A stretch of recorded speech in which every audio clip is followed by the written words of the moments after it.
Welcome back. خبروں کے سلسلے کو دوبارہ سے آگے بڑھائیں گے اور آپ کو بتائیں گے کہ ضلعی انتظامیہ سیالکوٹ اور ہائی وے نے نالا پلکھو کے ریلا میں بہہ جانے والا پل ایک روز میں تیار کر کے ٹریفک کے لیے کھول دیا۔ اس حوالے سے مزید تفصیلات جاننے کے لیے بات کریں گے ہم اپنے نمائندہ رگز نیوز عدیل خان سے۔ جی عدیل، آگاہ کیجیے گا اس نئے پل کی تعمیر کے حوالے سے۔ جی بالکل، گزشتہ روز نالہ پلکھو میں تغیانی کے باعث بہت اور بڑھت کے قریب شہر اور کینٹ کے دیہات کو آپس میں ملانے والا پل بہ گیا تھا۔ اس کے بعد ضلعی انتظامیہ اور محکمہ ہائی وے نے 24 گھنٹے میں عارضی پل کھڑا کر کے ٹریفک بحال کر دیا۔ شہریوں نے ڈی سی سیالکوٹ کی جانب سے ٹریفک روانی کے لیے پل تیار کرنے پر اظہار تشکر کیا ہے۔ جی بہت شکریہ عدیل ہمیں تفصیلات سے آگاہ کرنے کا۔ تھانہ صدر وزیر آباد کے علاقے سے نہر کنارے ملنے والی لاش کا معمہ حل ہو گیا۔ مقتول کو 2 بیٹوں، بیٹی اور اہلیہ نے نشہ آور مشروب پلا کر قتل کر دیا۔ مزید تفصیلات جاننے کے لیے بات کریں گے ہم اپنے نمائندہ رگز نیوز رانا حمزہ سے۔ جی حمزہ، بتائیے گا اس حوالے سے۔ جی بالکل، تھانہ صدر کے علاقہ سنگو والی کے رہائشی اصغر کو 2 بیٹوں محسن امیر حمزہ نے بہن فریحہ اور ماں منظورہ بی بی سے مل کر نشہ آور مشروب پلایا اور پھر تیزدھار آلے سے قتل کر دیا۔ لاش بوری میں ڈال کر نہر کنارے پھینک دی۔ ایس پی صدر حفیظ الرحمان نے بتایا کہ ملزموں نے گھریلو ناچاکی اور جائیداد کے تنازع پر اصغر کو قتل کیا۔ اصغر کی لاش 7 جولائی کو صدر وزیر آباد کے علاقے سے ملی۔ دونوں بیٹوں محسن امیر حمزہ نے مل کر فریحہ اور ماں منظورہ بی بی کے ساتھ مل کر والد کو قتل کرنے کا اعتراف کر لیا ہے۔ جی بہت شکریہ حمزہ ہمیں تفصیلات سے آگاہ کرنے کا۔ سیالکوٹ میں برساتی پانی کے ساتھ سیلفی بناتے اور نہاتے ہوئے ڈوبنے والے نوجوانوں کی نعشیں تلاش کر کے ورثاء کے حوالے کر دی گئیں۔ تفصیل جاننے کے لیے بات کریں گے محمد ارسلان سے۔ جی ارسلان، تفصیلات سے آگاہ کیجیے گا۔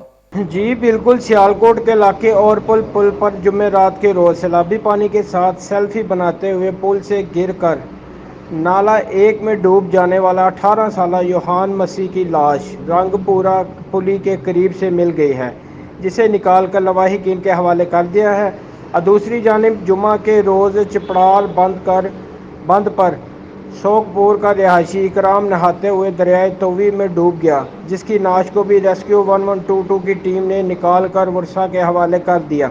جی سیالکوٹ میں ڈمپر کی موٹر سائیکل کو ٹکر، نوجوان جاں بحق، پولیس نے ڈرائیور کو حراست میں لے لیا۔ سمبڑیال کا رہائشی جاوید موٹر سائیکل پر ڈسکا سے سمبڑیال آ رہا تھا کہ تیز رفتار ڈمپر نے ٹکر مار دی، جس کے نتیجہ میں وہ شدید زخمی ہو گیا اور اسپتال منتقل کرنے کے دوران زخموں کی تاب نہ لاتے ہوئے جاں بحق ہو گیا۔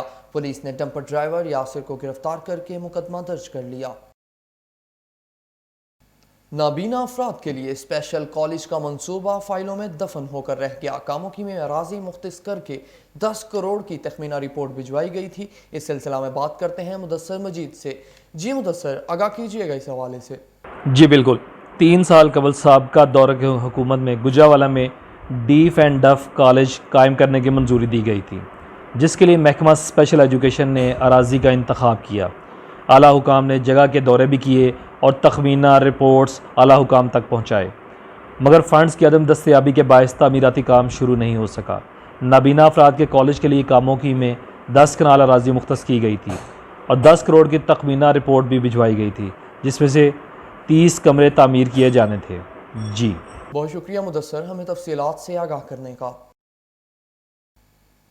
گکھڑ اور گردونواں میں فیکٹریوں، ہوٹلوں میں چائلڈ لیبر کی خلاف ورزی، چھوٹے بچوں کو انتہائی کم اجرت پر ملازم رکھ کر سارا دن کام لیا جاتا ہے۔ اس حوالے سے مزید تفصیلات جاننے کے لیے بات کریں گے یاسین مغل سے۔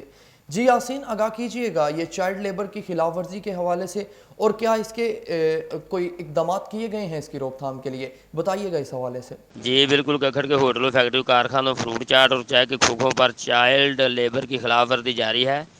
گکھڑ کے ہوٹلوں، چائے کی دکانوں، فروٹ چاٹ شاپ، فیکٹریوں، کارخانوں میں بہت بڑی تعداد میں چھوٹے بچے کام کرتے ہیں اور ان سے جبری مشقت لی جاتی ہے۔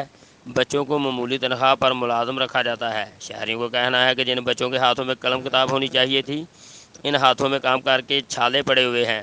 مقامی رہائشیوں نے انتظامیہ سے چائلڈ لیبر کرانے والوں کے خلاف ایکشن لینے کا مطالبہ کیا ہے۔ جی بہت شکریہ یاسین مغل ہمیں تفصیلات سے آگاہ کرنے کا۔